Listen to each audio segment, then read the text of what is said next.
Je sais ce que vous êtes en train de vous dire. Vous vous dites putain, Salomon, t'es chiant avec toi. Tous les trucs sont pour adultes. Girl Games, Harry Potter, le tombeau des Lucioles. Je sais, mais laissez-moi vous expliquer. En fait, je pense pas que le Petit Prince ce soit pour les enfants. Pour moi, le Petit Prince, c'est tout public. N'importe qui peut le lire, je pense que vous serez d'accord avec moi. Mais je pense que le Petit Prince est adressé aux adultes. Je sais pas s'il y a une grosse différence, mais je vais vous expliquer. Bon, déjà, je vais vous expliquer ce qu'est le Petit Prince, de quoi ça parle, parce qu'on entend beaucoup cette histoire-là, c'est comme dans la culture globale, beaucoup de gens l'ont lu, mais pas tout le monde. Donc on va résumer un peu. C'est l'histoire d'un gars, d'un aviateur, qui se crache au milieu du désert. Pas très cool, il est un peu dans la merde. Et pendant les quelques jours où il galère dans le désert à essayer de réparer son avion, il rencontre un petit enfant blond avec une écharpe qui arrive de nulle part, le Petit Prince, qui lui dit s'il vous plaît, dessine-moi un mouton. Et plein d'autres trucs un petit peu étranges. Le gars comprend pas trop ce qui se passe, le gars comprend pas trop qu'est-ce qu'il fait là. Je précise que les illustrations que je vais prendre, c'est surtout des images qui viennent de la bande dessinée de Johann Sfar. Parce que c'est une superbe adaptation et parce que Johann Sfar c'est un superbe dessinateur. Faudra que j'en parle un jour. Le chat du rabbin, tout ça, enfin voilà. Johann Sfar particulièrement.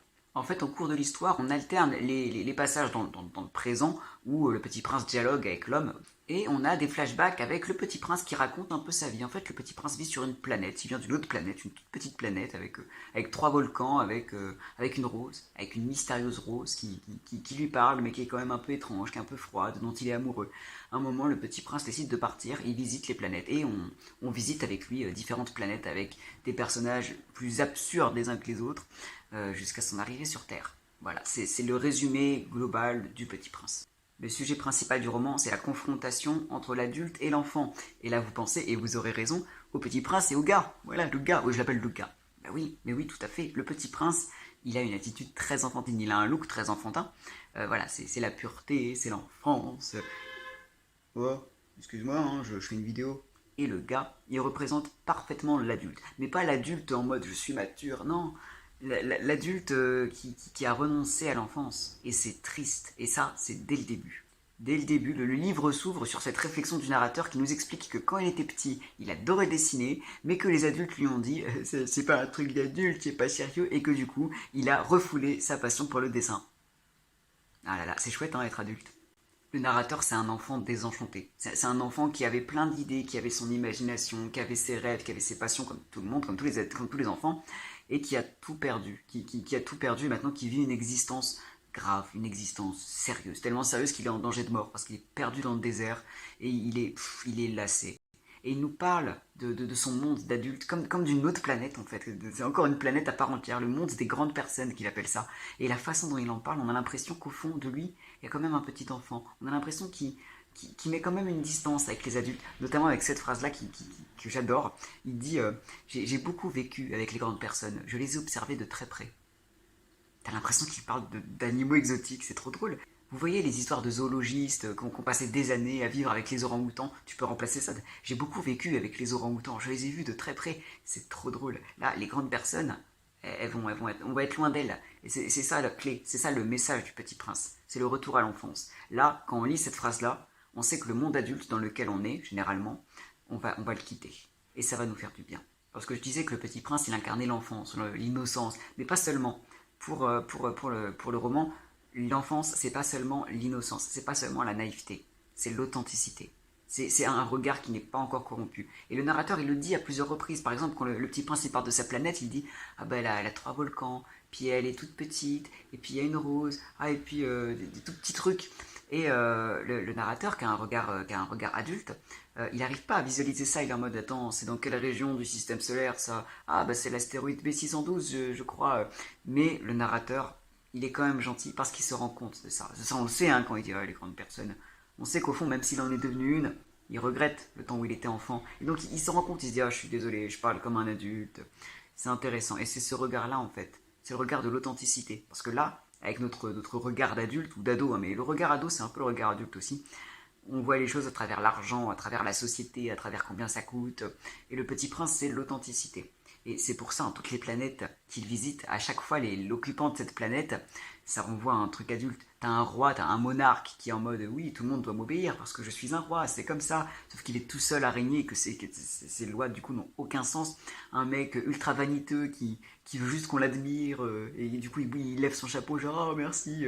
Mais le petit prince qui est en mode mais qu'est-ce que ça peut bien te faire? Et puis en plus t'es tout seul. T'as un mec aussi super creepy qui compte les étoiles, qui compte les étoiles parce qu'il possède les étoiles parce que tu sais, c'est comme quand on dépose un brevet. Genre s'il dépose le nombre exact d'étoiles, ça veut dire que bah, ça lui appartient. C'est la logique, la logique. En fait, chacun de ces personnages, c'est complètement absurde. Et c'est le but du roman. C'est le but du roman. Le Petit Prince, c'est pour montrer l'absurdité du monde adulte. Et d'où la phrase que répète le Petit Prince souvent, décidément, les grandes personnes sont bien étranges. Bah ouais, ouais, ouais. Bah oui. Mais ça fait du bien d'avoir ce regard enfant, de retrouver ce regard enfant. Et c'est pour ça que je dis que même si on peut lire à n'importe quel âge, un enfant de 6 ans, bon, c'est pas de la littérature très compliquée dans la forme. Hein. Tu peux très bien le lire et comprendre et apprécier l'histoire. Et c'est pour ça que je dis que c'est adressé aux adultes. Parce que ça parle du retour à l'enfance. Il faut nécessairement du coup que le lecteur soit sorti de l'enfance. Vous voyez ce que je veux dire? Faut que le lecteur ait déjà perdu ça pour pouvoir le retrouver. Vous voyez ce que je veux dire? Un enfant, ok, ce sera, enfin, il va ressentir quand même des choses, il va dire ah les adultes, les enfants, mais il va peut-être pas comprendre suffisamment. Là je fais une voix de bébé, mais c'est pas forcément des bébés, tu peux avoir 9-10 ans, si t'as encore cette vision d'enfant, ça va pas te toucher autant. Moi je sais que quand j'ai lu Le Petit Prince la première fois, je devais avoir 12-13 ans, j'étais au collège, donc j'étais encore assez jeune, mais vous voyez quelle période magnifique c'est le collège, c'est une période où t'es directement dans le regard adulte, dans le regard société, t'as perdu déjà ton innocence, entre guillemets, tu vois. Et c'est pour ça que Le Petit Prince, c'était un bonheur, c'était vraiment une bouffée d'air où tu retrouves un peu les vraies valeurs, quoi. C'est, entre guillemets, ça fait du bien. C'est un roman pour adultes, adressé aux adultes. Saint-Exupéry, l'auteur, c'est un rêveur. C'est un rêveur, c'était le genre qui écrivait des poèmes. C'est celui qui faisait du chahut en cours parce que, ah, bah les couilles des règles. C'est un peu les petits cons aussi qui font ça. Mais lui, c'était un rêveur. Et c'était un aviateur aussi, comme le narrateur. Donc on peut se demander si le narrateur, c'est pas Saint-Exupéry, justement. Mais ouais, c'était un mec qui avait son âme d'enfant, encore. La conservation de l'âme d'enfant, c'est Le Petit Prince. Il y a un truc que j'aime beaucoup dans le roman, c'est qu'il est illustré. Alors déjà, un roman illustré pour adultes, je crois que c'est aussi ça qui fait que c'est peut-être pour enfants, parce que les romans avec des dessins, on a tellement l'habitude de les associer aux romans pour enfants. Genre les romans pour adultes, il n'y a pas le droit d'avoir des dessins, c'est dommage, hein. Mais il y a des illustrations dans Le Petit Prince, et pas n'importe lesquelles. C'est pas des illustrations genre externes, faites par l'auteur, non, non, non. C'est des esquisses du Petit Prince faites par le personnage du gars. Parce que le personnage du gars, je vous ai dit, quand il était enfant, il aimait dessiner. Et au contact du Petit Prince, il réessaye de dessiner tout doucement. Mais tu sais, ça fait des années qu'il n'a pas fait ça. Donc c'est pas un dessin très précis, c'est une petite esquisse, c'est un dessin d'enfant, tu vois. Et c'est ces esquisses qu'on montre. Tu sais, ça, c'est pas le Petit Prince. C'est une esquisse du Petit Prince. Et si ça se trouve, le Petit Prince, il ressemblait à ça. Mais oui, oui. Pourquoi il aurait une gueule autrement, tu vois? C'est un être humain, après tout. Mais on lui fait on a cette représentation-là. Et d'ailleurs, dans le film d'animation Le Petit Prince qui est sorti il y a quelques années déjà, c'est marrant parce que le Petit Prince, du coup, il le représente d'après l'illustration, il le représente comme ça. C'est étonnant, mais c'est marrant comme choix artistique. Mais du coup, voilà, j'aime beaucoup les illustrations du Petit Prince. Il y a tellement de choses dont on pourrait parler dans ce roman, mais vous avez compris, je vais me concentrer sur le côté, sur la morale, voilà, pour changer. Je fais tout le temps ça, faudrait que j'arrête. Non, j'aime trop ça. Sur la morale de l'enfance qui s'en va. Il y a un personnage clé de tout ça, et c'est pas le gars. Enfin, c'est le gars, mais pas seulement. C'est la rose, mais oui, la rose, on n'en a presque pas parlé. La rose, c'est l'opposé du Petit Prince. Le Petit Prince, il est pur dans le fait qu'il est sincère, qu'il est honnête. S'il ressent quelque chose, il va le dire. Pas en mode mais il va pas le cacher, il va pas le mentir. Il voit les êtres tels qu'ils sont réellement. Je vais reparler de tout ça après. La rose, c'est l'adulte. L'adulte dans tous les mauvais sens du terme. C'est-à-dire qu'elle est amoureuse du Petit Prince. C'est réciproque en plus, mais elle va pas le dire. Elle va faire sa meuf, si je le dis grossièrement. Elle va se la péter, elle va camoufler ses peurs, son manque de confiance en elle. Elle va camoufler son amour pour le Petit Prince. Elle va être imbuvable. Sauf que le Petit Prince, qui ne comprend pas ces jeux sociaux étranges. Il comprend pas ce qu'elle lui veut. Il comprend pas pourquoi elle est si imbue d'elle-même. Et c'est ensuite, après avoir voyagé, qu'il comprend que non. En fait, elle est faible, elle a peur elle a peur, voilà, elle a peur. Et que c'est pour ça que c'est sa carapace. Et ça parle aux adultes. Ça parle aux adultes, le fait d'avoir une carapace, d'essayer de camoufler ses sentiments, de ne pas oser dire vraiment les choses. C'est quelque chose qui est commun aux adultes. C'est quelque chose qui nous est familier et qui est peut-être moins familier aux enfants. Je pense pour les enfants, la rose, elle doit être très antipathique, hein. Elle l'est de toute façon, mais vous voyez ce que je veux dire? Quand on est ado ou adulte, on arrive à comprendre la rose. On arrive à comprendre la rose parce que la rose, c'est un peu nous. C'est un peu nous, voilà. Et c'est très intelligent. D'ailleurs, c'est marrant que ça se passe dans un désert. Souvent, en fait, dans la littérature, il y a deux lieux un peu spécifiques. C'est toujours les lieux où le narrateur il est perdu, le personnage il est tout seul, et c'est toujours le lieu où il rencontre des gens. Il y a deux lieux particuliers, la forêt et le désert. C'est les deux lieux qui sont un peu les voyages initiatiques. C'est les lieux où voilà, quand le personnage il se perd dedans, il va avoir genre une réflexion sur sa vie, il va avoir une hallucination, une vision divine, il va rencontrer quelque chose, un personnage surnaturel, un petit prince qui vient d'une autre planète. C'est vraiment les deux lieux un peu symboliques là-dessus. Surtout la forêt, mais ça c'est surtout en littérature occidentale. Mais si on va regarder un peu autre part, le désert ça a cette même signification. Donc le roman il est en mode c'est bien de garder le regard d'enfant. Mais est-ce qu'il dit qu'il vaut mieux rester enfant? Pas tout à fait, pas tout à fait. Parce que le narrateur, il a besoin d'être adulte. Parce qu'il est dans la merde. C'est bien beau hein, de dessiner des boutons, de s'amuser, de compter les étoiles. Non, enfin non, pas de compter les étoiles, mais vous m'avez compris. Toujours est-il que le narrateur, il est dans la merde. Hein, son avion s'est craché, il a une réserve d'eau qui n'est pas éternelle, même s'il rencontre un puits à un moment, une petite parenthèse, voilà. Mais il est en danger de mort. Il est en danger de mort, et c'est ce qu'il dit. Il dit, si je ne répare pas mon avion, ma vie va s'arrêter. Il dit ça pour expliquer au petit prince. Le petit prince qui est tellement au-delà de tout ça, qui est tellement au-delà des préoccupations comme ça. Et le narrateur, il a raison à un moment de travailler. Ça nous montre que même si un regard d'enfant c'est bien, et qu'il faut des fois s'affranchir du regard d'adulte, c'est pas pour autant qu'on peut faire youpla hop, je suis un enfant. Non, non, non, non, bah non, non. Des fois, il faut prendre ses responsabilités. Et je pense que c'est ça, la maturité. En tout cas, dans le roman. C'est le fait que, bah oui, des fois, il n'y a pas le choix. On aimerait bien aussi. C'est ça aussi une question, ouais, question de responsabilité. Que, oui, il y a des fois où on joue à l'adulte parce que c'est les conventions, mais des fois où il faut être adulte. On aimerait bien hein, passer sa vie à dessiner et quoi, mais que oui, il y a aussi la vie qui nous rattrape. Que oui, bah là, l'avion, il faut le réparer. Il n'y a pas le choix. Parce que c'est le seul moyen de s'en sortir. En fait, ce qu'il faudrait dans le roman, c'est être adulte, mais garder en soi le premier regard. Le premier regard qu'on pose sur les choses, le regard d'enfant. Et c'est là qu'il y a la célèbre phrase on ne voit bien les choses qu'avec le cœur. L'essentiel est invisible pour les yeux. Et c'est exactement ça, le petit prince. C'est celui qui voit sans les filtres. C'est celui qui voit directement. Il y a une métaphore pas mal là-dessus. À un moment, il y a le gars qui explique que s'il dit à quelqu'un qu'il a vu une maison qui coûte 100 000 francs, on va lui dire ah, elle est belle. Mais par contre, que s'il dit ah, j'ai vu une maison avec des jolies briques roses et un beau balcon, que personne va être. Tout le monde va s'en foutre. C'est ça en fait, ce regard. C'est le fait de ne plus voir qu'à travers un prisme adulte. Et le prisme adulte, l'argent, la société, les codes, un truc clairement négatif pour le coup. Et c'est ça en fait, des fois c'est nécessaire, hein, si vous louez un appart, regardez quand même le prix, voilà, même s'il y a des jolies briques roses, regardez quand même le prix. C'est important d'avoir un regard adulte, mais il faut savoir conserver le regard d'enfant. Genre regardez le prix, c'est pas mal, c'est le truc qui est pas cher, oh, c'est pas mal, mais regardez quand même si ça vous parle, si l'appartement vous plaît, s'il a l'air joli, s'il est en bon état aussi, regardez, ouais, regardez vraiment. Et enfin, je dis ça comme si je le faisais, je le fais pas nécessairement.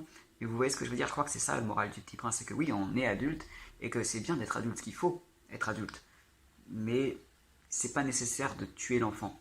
On en revient au dessin, hein, le gars qui refoule son envie de dessiner pendant toute sa vie jusqu'à rencontrer le petit prince. Vous n'êtes pas obligé de refouler vos passions. Vous pouvez faire les deux. Le narrateur, il fait les deux. Il dessine et il répare son avion. Il réussit à réparer son avion. Et puis même le petit prince, est-ce qu'il est si enfantin que ça? Parce qu'il se confronte quand même vachement à la réalité de la vie. Parce que du coup, il est triste hein, d'avoir quitté sa rose pour partir, explorer les planètes. Il se demande comment rentrer chez lui, parce que c'est pas avec un avion qu'il peut rentrer chez lui. Et comment il fait? Ben, il se suicide. Voilà, je laisse quelques secondes de blanc pour que vous vous imprégniez de ça. Le petit prince meurt à la fin. Ça, c'est quelque chose que les gens qui n'ont pas lu le livre ne savent pas forcément. J'aurais peut-être dû mettre un spoiler. Oh non, c'est l'aventure. À la fin du bouquin, il demande à un serpent du désert, de le piquer pour mourir, pour pouvoir ensuite remonter à sa planète. Bon, c'est très enfantin quand même, tiens, entre guillemets, comme façon de voir les choses. C'est genre que tu meurs et du coup tu montes au ciel et que du coup, bah, au ciel, bah, il y a les étoiles, donc il y a les planètes, donc tu retournes chez toi. Enfin, c'est quand même une vision enfantine. Mais il meurt quand même. Il meurt quand même. Le narrateur, il retrouve pas son corps après, mais il le voit tomber. C'est très glauque. Il le voit vaciller. C'est horrible. Non, le petit prince se suicide. Donc, mais encore une fois, c'est intéressant. Parce qu'il conclut son truc d'une façon tellement froide, tellement adulte, mais en même temps, tout est fait pour une poésie. Il fait pas ça pour mourir, il fait ça pour retrouver sa rose, il fait ça pour rentrer chez lui, il fait ça pour monter au ciel. C'est presque mignon. Et on pourrait souligner que le Petit Prince a eu quand même droit à beaucoup d'adaptations et beaucoup de bonnes adaptations. C'est assez rare pour être souligné. Je vous ai parlé du film d'animation qui a été fait là-dessus il y a quelques années, qui est franchement pas mal. Alors c'est pas l'histoire en tant que telle, hein, ils prennent beaucoup de liberté, mais c'est sympa et surtout on a le message central, le fait d'être une enfant qui arrive dans un monde d'adultes et qui est complètement oppressée et qui va essayer à la fois de grandir et de garder quand même à l'intérieur ce qu'elle a vraiment. C'est un très beau film que je vous encourage à voir. Je crois que c'est un film français en plus, donc Cocorico. Et il y a aussi une série d'animation qui date encore un peu plus longtemps. Là encore, hein, ils prennent beaucoup de liberté. On suit en fait les explorations du Petit Prince de planète en planète. C'est très sympathique, c'est vraiment good vibes en mode oui, l'amour c'est le plus important. Et t'as plein de petits trèfles au roman. Par exemple, le fait qu'il se déplace sur un avion, que pour avoir des pouvoirs magiques, bah, il a un carnet de dessin, les carnets du narrateur, le fait que le méchant ce soit le serpent, puis même tous les personnages, le serpent ou même le renard, on sent qu'il y a un background, on sent qu'il s'est déjà passé les événements du roman. Genre le renard, bon, j'en ai pas parlé, mais le renard en gros il est apprivoisé dans le roman par le Petit Prince. Il en parle dans la série, il dit oui, souviens-toi comme tu m'as apprivoisé. Le serpent c'est pareil, parce que c'est le serpent de base dans le roman qui lui fait cette offre, si tu veux, si ta planète te manque, je peux t'aider à la retrouver, très glauque. Il le dit ça aussi. Il le dit dans la série, il dit Petit Prince, n'oublie pas que mon accord tient toujours. Voilà, c'est une très bonne série, très bonne série, plus pour enfants pour le coup, mais très sympathique, une adaptation très intéressante. Alors le Petit Prince, ça pose une question du coup, parce que je vous ai dit pour moi, il s'adresse aux adultes. Mais il est tout public, on peut le lire à n'importe quel âge. Et ça pose la question, c'est quoi un roman pour adultes? Et j'ai l'impression d'avoir posé cette question beaucoup de fois au cours de mes vidéos, surtout dans Hunger Games, mais aussi dans d'autres trucs, j'ai l'impression. Mais en même temps, c'est vrai.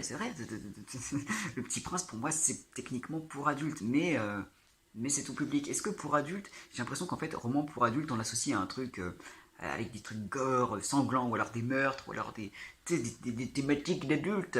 Mais des thématiques d'adultes, c'est quoi? C'est des trucs graves, c'est des trucs sérieux? Ou alors est-ce que ça peut être l'enfance? Qu'est-ce qui fait un roman adulte? Parce que le Petit Prince, hein, vous demandez à plein de gens, ils vont sûrement vous répondre, oh mais c'est pour toute la famille, voire c'est pour enfants. Non. Et c'est d'autant plus pour les adultes que, précisément, c'est pour les empêcher d'être trop adultes. Voilà. Ce sera le mot de la fin, il est pas mal, il est pas mal. Mais lisez Le Petit Prince, ça fait vraiment du bien. Si vous l'avez pas encore lu, franchement, il faut le lire parce que ça fait du bien. Ça fait du bien de retrouver ce qu'on a tellement nié pendant des années. Tu te retournes et tu te vois toi enfant, il y a longtemps, et tu te dis putain, c'est vrai qu'il y avait ça, c'est vrai qu'il y avait un monde où il y avait ça. Pourquoi est-ce que j'y pense plus? Et ça fait du bien d'y repenser un peu.